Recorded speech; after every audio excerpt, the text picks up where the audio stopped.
Congratulations to Aaron of Oregon, who won this guitar in the eBay auction that just wrapped up.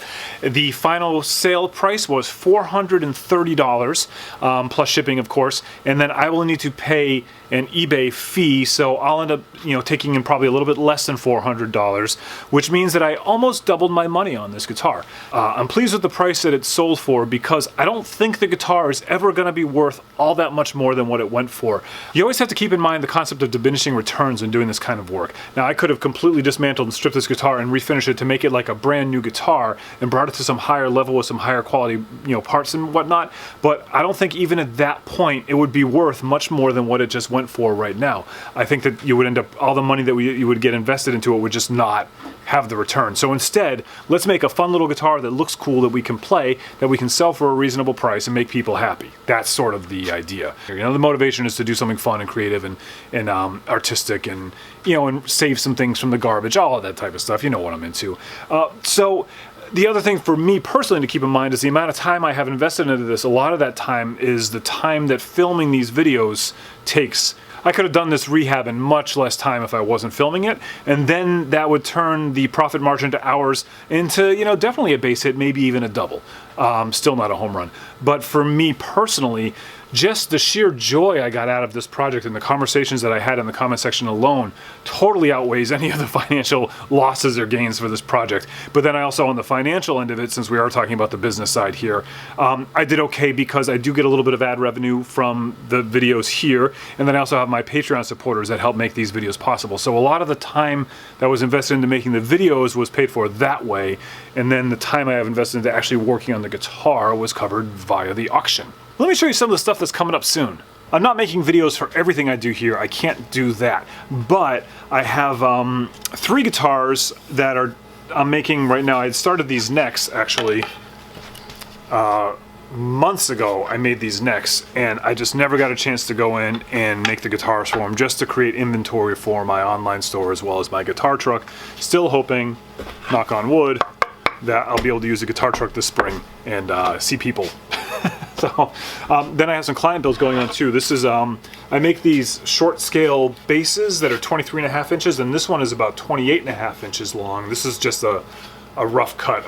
The final one will be cut from this really cool glue up.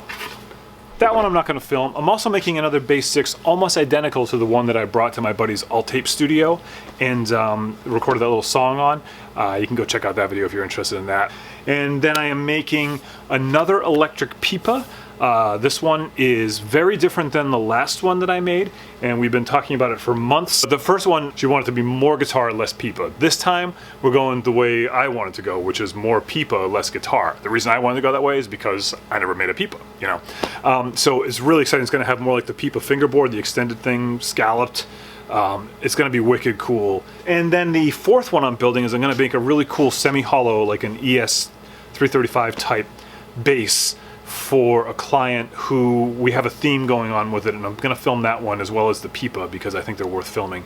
And I'm going to try some new things and new approaches for me on making these instruments and doing the semi-hollow arch top type thing, a lot of CNC stuff, learning, growing, changing, So that's some other stuff that's coming up on my channel, but if you're watching this, you might just be interested in the wacky old guitar stuff. I still have one more Russian guitar to work on, and this one has the onboard electronics, kind of like the last one that I just did with some effects in here and stuff that are not working right now. So I'm not sure if I'm going to be able to make them work, how that's all going to go down. I like the way this guitar looks a lot. Basically, it's just a matter, this one is just a matter of making it play good because it doesn't. I have this wicked cool arch top still to do with. I have some plans to, basically make it work again because the neck is cracked and screwed in, and keep this pretty original too, just to make it function, make it beautiful, and add some electronics to it. And I have a kind of fun idea for adding electronics that I'm looking forward to trying. So I've been working on these videos and posting them to social media and posting them here and stuff and sharing them around, and some of my friends see them and whatnot. And in the process, this guy Dan that I know from a long time ago, he was friends with my bandmates' friends and stuff, he sees all this stuff and he's like, hey Tim, I have a couple guitars that you might be interested in messing around with. But so basically Dan, you know, like a lot of us, he goes around to tag sales and flea markets and stuff, and when he sees things that are cool for a cheap price, he'll buy them. And he brought in 3 of them in particular that, you know, are not really playable right now. First up is this Beetle Base, made in Japan. I believe it to be a Univox, and this is actually a pretty well built instrument and probably actually fairly desirable and valuable, except for the fact that the neck is just like way beyond repair. It goes up there, it goes down there. I don't think it's worth saving, unfortunately, but it is definitely worth parting out and maybe doing something fun with. So we'll see about that.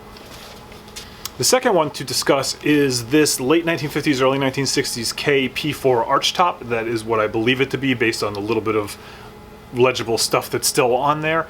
And this guitar is in pretty good shape considering the way it was bought, you know, laying on the dirt in a tag sale and the condition it's in. It is playable right now, actually pretty well playable after I put some new strings on it, wiped it down, set it up. The electronics need to be cleaned out and probably rewired a little bit. And that one is not here at my shop right now. That one is at home because that one is going to be going into my personal collection because it just happens to scratch the itch that I have in old guitars.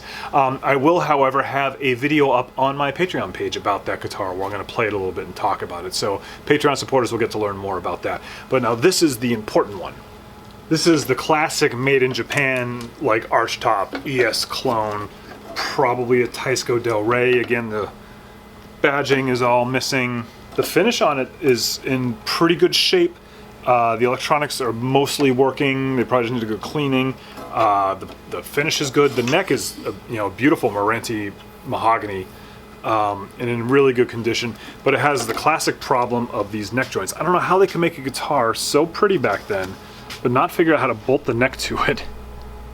These guitars are actually pretty desirable and can be worth a little bit of money if they are fixed up and in good working order, and I believe that I can bring this one to that condition.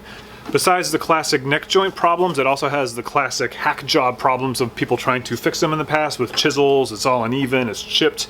So the goal with this guitar is going to be basically to just take it apart, clean it all up, and recreate this neck joint to make it a good tight fit, get this thing playable, and then give it back to Dan. The deal that Dan and I came up with is if I can get this to be like a functioning playable guitar for him, I get to keep the other 2. So that sounds like the way I like to do business. And that is going to be up probably next in the series, so I can scratch it off the list and it'll be a little bit quicker than those other ones. And I hope you stick around to check it out. Sorry I don't have anything more exciting to show you this week as far as actual physical work, but I wanted to keep you posted. I need to get back into this other stuff right now and take a little break from messing around with these old guitars. Congratulations again to Aaron. I hope you love this guitar as much as I do, and I hope it brings you many, many years of inspiration and joy. Thanks a lot and be good.